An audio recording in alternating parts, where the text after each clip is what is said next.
Quero lhe perguntar: você é cristão? Cristão genuíno? Cristão verdadeiro? Muitos têm uma ideia falsa sobre o que é ser um cristão. Dizem que cristão é quem reza. Sim, os cristãos oram, mas a oração em si não torna ninguém cristão. Outros dizem: cristão é aquele que é regido pela regra de ouro, quer dizer, trata os outros como ele mesmo quer ser tratado. Mas apegar-nos à regra de ouro não nos faz cristãos. Alguém pode ser sincero, mas isso não o faz cristão. Alguns creem que o cristão é quem cumpre os 10 mandamentos. Todo o mundo tem quebrado os mandamentos. A Bíblia diz que aquele que violar um só mandamento se faz culpável por toda a lei. Assim sendo, temos quebrado todos os 10 mandamentos, e isso a Bíblia chama de pecado. Há quem diga que cristão é aquele que vai à igreja, mas ir à igreja não o converte em cristão. Eu me refiro a uma relação real, genuína, profunda e pessoal com Cristo. Você tem essa relação? O que é um cristão? Primeiro, cristão é uma pessoa que fez uma escolha. Segundo, essa escolha tem produzido uma mudança na sua vida. E terceiro, tem aceitado um desafio. A seguir, quero destacar estes 3 aspectos. Primeiro, cristão é uma pessoa que fez uma escolha. Através de toda a Bíblia, somos chamados a escolher. No Jardim do Éden, Adão e Eva fizeram uma escolha errada. Rebelaram-se contra Deus. Decidiram tratar de construir o seu mundo sem Deus e cometeram um erro terrível e trágico. Os nossos primeiros pais quebraram a lei de Deus. Os seus filhos Caim e Abel herdaram os resultados da sua desobediência. E esses resultados têm se estendido para você e para mim. Todos somos capazes de pecar e todos pecamos. Disse Jesus: entrai pela porta estreita, porque larga é a porta e espaçoso o caminho que conduz à perdição, e muitos são os que entram por ela. Porque estreita é a porta e apertado o caminho que conduz à vida, e poucos são os que a encontram. Mateus 7, 13, 14. Ele disse que só poucos estão no caminho que conduz ao céu, porque a grande maioria vai pelo caminho largo que leva ao julgamento, à destruição e ao inferno. Em que caminho você se encontra? O que você faz a respeito de Cristo, da sua cruz e da sua ressurreição, isso é o que conta. Se perante a cruz entramos pela porta estreita e dizemos: sim, Senhor, eu creio, me aparto dos meus pecados, estou disposto a mudar de vida, então estamos tomando o caminho pela senda estreita, que pode ser rochosa, áspera e difícil, mas ao fim do caminho se acha o céu. Nesse caminho, Deus vai nos proporcionar novos recursos, novo poder, novo gozo e novo amor. Segundo, cristão é a pessoa em cuja vida se tem produzido uma mudança. Quem realiza isso é o Espírito Santo. No momento em que você recebe a Cristo, o Espírito de Deus entra e mora no seu coração. Em 2 Coríntios lemos: pelo que, se alguém está em Cristo, nova criatura é. As coisas velhas já passaram. Eis que tudo se fez novo. É Cristo que faz isso. Ele realiza este ato na sua vida.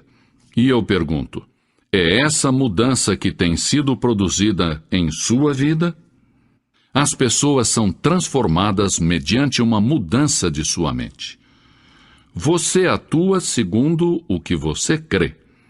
Deixar de ser uma pessoa derrotada com os olhos fixos nos seus problemas depende de que a sua mente mude.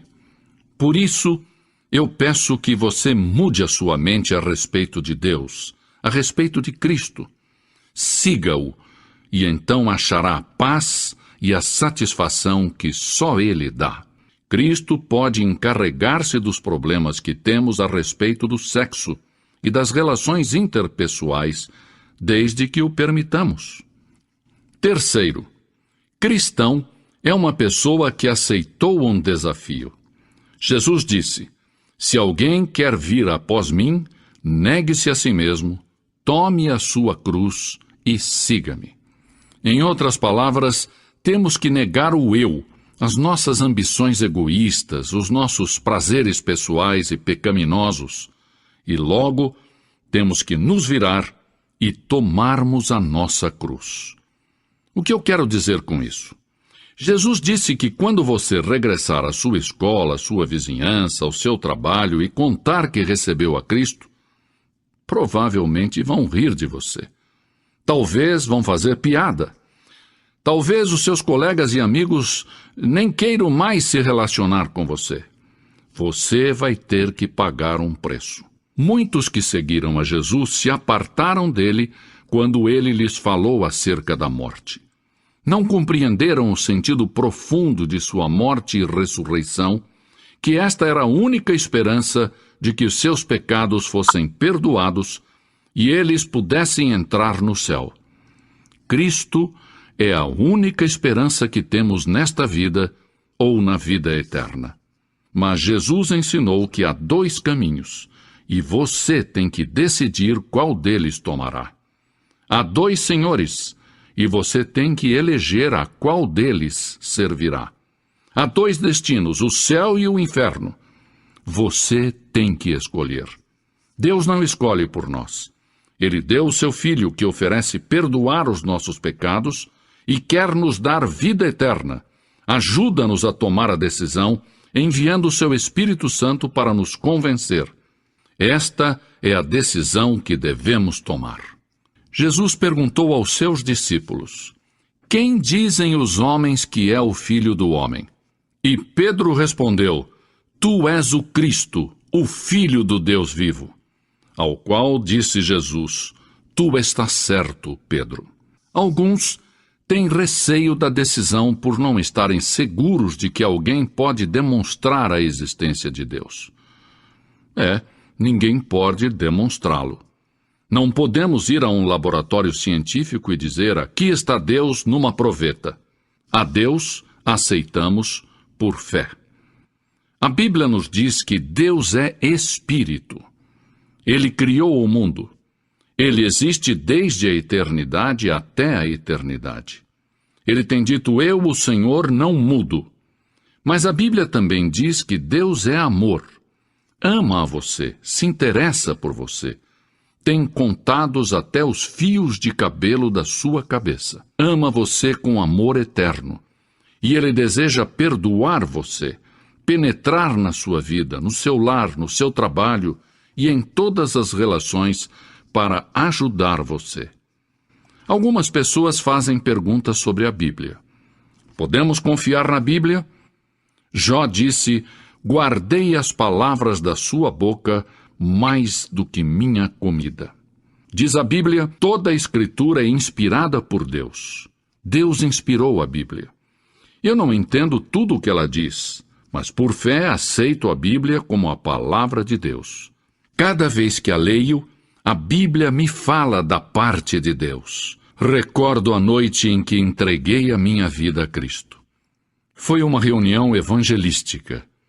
Aceitei levantar-me e ir até a frente, porque ardentemente desejava Cristo. Sabia que realmente não o conhecia de perto, que não tinha uma relação pessoal com Jesus. Naquela noite, antes de conciliar o sono, ajoelhei-me junto à minha cama e disse: ó Deus, não sei muito sobre o passo que tomei nesta noite. Na verdade, não sei muito sobre ti, mas pelo pouco que sei, te rogo que me mudes, que me transformes numa nova pessoa. Bem, a partir daquela noite, eu passei a ser diferente. Deus tinha tomado a minha vida e começou a manifestar-se nela de uma maneira maravilhosa. Alguns rejeitam a Cristo por causa da própria igreja. Dizem: A igreja está cheia de hipócritas, mas hipócritas existem em todos os campos da vida. A igreja é para pecadores salvos pela graça de Deus. Algumas pessoas se gabam de serem chamadas de cristãs, mas se a nossa conduta não está à altura das normas cristãs, atrairemos sobre nós a condenação. Em Apocalipse 3:1, lemos: Tens nome de que vives e estás morto. Não basta ir à igreja. Se não permitirmos que Cristo seja o Senhor, o dono da nossa vida, cairemos sob julgamento de Deus que disse: Este povo honra-me com os lábios, mas o seu coração está longe de mim. Mateus 15:8. É fácil deixar-se levar por uma corrente de entusiasmo religioso sem ter uma experiência viva e pessoal com Deus. Este mundo hostil se acha infestado de agressão, de ódio, de intriga. Os maus prosperam e em muitas partes do mundo os justos padecem. O povo se acha confuso, inseguro, se sente até azarado. Talvez nunca houve tanta prosperidade econômica acompanhada de tanta infelicidade. Falta de autodomínio, rebelião. O mundo está louco e clama pedindo a paz e a verdade. Deus derramou sobre um povo todo tipo de bênçãos, mas esse povo havia perdido a saúde espiritual. No meio desse povo se levantou o profeta Abacuque e clamou: Aviva, ó Senhor, a tua obra no meio dos anos. Abacuque 3:2. Talvez você pergunte: mas como obter a renovação e o despertamento? Que passos tenho que seguir para alcançá-lo? Primeiro, você deve fazer uma oração fervorosa. A Bíblia diz: se o meu povo, que se chama pelo meu nome, se humilhar e orar e buscar a minha face e se desviar dos seus maus caminhos, então, diz o Senhor, eu ouvirei dos céus, perdoarei os seus pecados e sararei a sua terra. Segundo Crônicas 7:14. Deve haver um anseio profundo de avivamento. Não um simples balbuciar de palavras ou palavreado religioso. É preciso que haja oração intensa e fervorosa. A Bíblia diz: a súplica de um justo pode muito nos seus efeitos. Tiago 5:16. Que a sua alma esteja em agonia, que corram as lágrimas, que o seu coração se angustie pelos perdidos. A palavra de Deus diz: aquele que sai chorando, levando a semente para semear, voltará com cânticos de júbilo, trazendo consigo os seus molhos. Salmos 126:6. Segundo, nós temos que abandonar os nossos pecados. A Bíblia é clara: deixe o ímpio o seu caminho e o homem maligno os seus pensamentos. Volte-se ao Senhor. Isaías 55:7. Mas antes de começar o avivamento, tem que cessar entre os crentes as disputas, prejuízos, má vontade, inveja, ciúmes, amargura, crentes criticando uns aos outros. Porque o mundo se acha perdido perante tantas discórdias, lutas e intolerância entre aqueles que dizem pertencer a Cristo. O despertamento deve começar no coração dos crentes, antes que o Evangelho possa chegar com eficácia ao mundo. Quando os discípulos de Cristo deixarem as suas discórdias e egoísmo e confessarem os seus pecados, então deixarão que o Espírito Santo os encham. Então se produz o avivamento. Temos que abandonar os nossos maus caminhos. O Espírito de Deus não pode atuar em um clima de dissensão, discórdia e disputas. Devemos nos despojar da nossa mesquinharia, das nossas miudezas, dos nossos caprichos. O inimigo das nossas almas tem debilitado a eficácia da igreja porque temos nos especializado em controvérsias, em dissensões, e não temos andado chorando e levando a semente preciosa. Salmo 126, 6. Sim, porque temos dado mais ênfase às instituições do que à oração ou mesmo a Deus. Que o Senhor nos perdoe e nos ajude a nos livrarmos de hábitos perversos e mesquinhos. Se vamos ter um despertamento em nossos dias, como crentes teremos que abandonar os nossos pecados individuais e coletivos. Em terceiro lugar, Deus tem que ser real para nós. A Bíblia diz: se o meu povo buscar a minha face, eu o ouvirei do céu. Porque em um mundo cheio de materialismo grosseiro, nós também temos tentado reduzir Deus ao nosso próprio tamanho. O nosso Deus parece ter se transformado em demasiadamente pequenino, e somos culpados de idolatria intelectual.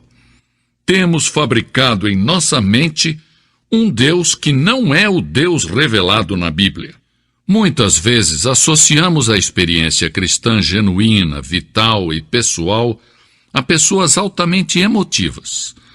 Muitos chegam a dizer: é bom ir à igreja, viver uma vida decente, sim, mas eu não estou disposto a ser fanático. Consideram que a fé cristã é uma mania, algo demente. O cristianismo tem alguma importância? Sim, o cristianismo tem suprema importância. É algo importante? Sim, é tudo. Sem a fé cristã, não vale a pena. É vital. Você pode conhecer a Deus. Milhares de cristãos afirmam com certeza: eu sei que já passei da morte para a vida. 1 João 3,14. Eu sei em quem tenho crido. 2 Timóteo 1,12. Lemos em João 7,17: se alguém quiser fazer a vontade de Deus, há de saber se a doutrina é dele. Precisamos de um reavivamento da fé cristã, da experiência cristã, do andar com Deus. Deus tem dito: se o meu povo buscar a minha face. Se de novo descobrirmos que Ele é santo, justo, real, absoluto e pessoal, e que é um Deus de amor e de misericórdia, esta realidade será transferida ao mundo e o avivamento então virá. Assim tem sucedido em toda a história, e sucederá outra vez. Não devemos colocar a fé cristã em dúvida falando de Cristo sem conhecê-lo. Não vamos fechar a porta da igreja com a chave da inconsistência, impedindo que os perdidos venham a Cristo. Não devemos impedir o avivamento com a nossa falta de fé e de oração. Não percamos a vitória espiritual, permitindo que o pecado nos mantenha presos. Busquemos a face de Deus e abandonemos os nossos maus caminhos, e então sim, então ouviremos a voz do céu. A igreja tem a chave do avivamento. Está ao alcance de nossas mãos. Nós vamos aceitar o desafio? Teremos coragem de pagar o preço? As reservas do céu são suficientes para saciar o mundo que perece de fome e fome espiritual? Não devemos oferecer desculpas. Agora uma pergunta direta. Você já aceitou a Cristo como seu Salvador? Se não, se você for sincero, reconhecerá que no profundo do seu coração há um vazio. Seu coração anseia por paz, gozo e perdão. Há um vazio que o mundo não pode satisfazer. No centro da história, em um caminho da Palestina, se plantou uma cruz. A cruz de Cristo, o Filho de Deus. Por um milagre admirável que só Deus conhece, todos os que põem o seu olhar naquele que foi sacrificado na cruz, recebem a salvação. Não somente as pessoas boas, respeitáveis e decentes, mas os vis, os desprezíveis, os desumanos, Um ladrão que agonizava junto com Jesus pôs nele o olhar de fé e recebeu a segurança da vida eterna.